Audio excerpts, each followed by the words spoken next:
אמא יקרה, מזל טוב ליום הולדתך ה-70. 70 שנה של עשייה, נתינה, אהבה, דאגה, החיבור של המשפחה, את העוגן שלנו, נשמה, אוהבים אותך מאוד. מאחל לך שתזכי לבריאות, אושר, נחת מאיתנו, הילדים והנכדים. עוד המון שנים של בריאות ואהבה וכיף ותבלי ותהני מהחיים.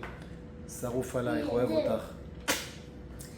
סבתא, מזל טוב, אני ממש אוהבת אותך, ותודה על כל הדברים שאת קונה לי, ואני ממש אוהבת אותך, ותלכי בדרך הפרחים ולא בדרך הקוצים, ותקבלי מלא מתנות, ואוהבת אותך. חמותי היקרה, אני אוהבת אותך כל כך, ואני מאחלת לך עוד שנים רבות של בריאות ואושר ושמחה וזוגיות טובה ונחת מהילדים והנכדים. ואני זכיתי, ללא ספק שזכיתי בעוד משפחה שאני אוהבת אתכם כל כך, ואתם חלק מהלב שלי. אז המון מזל טוב.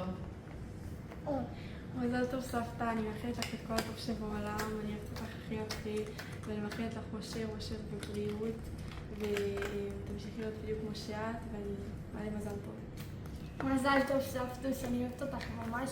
את הסבתא הכי טובה שיכולתי לדמיין אי פעם, ואני ממש מאחלת לך הרבה בריאות ואושר ואהבה ושמחה, כל הטוב שיש. תן לסבתא נשיקה.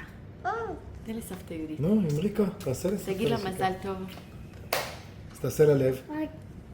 טוב. מזל טוב. תגיד לה אני אוהב אותך. I love you. עכשיו נשיקה לסבתא כולם. מזל טוב. מזל טוב. מזל טוב.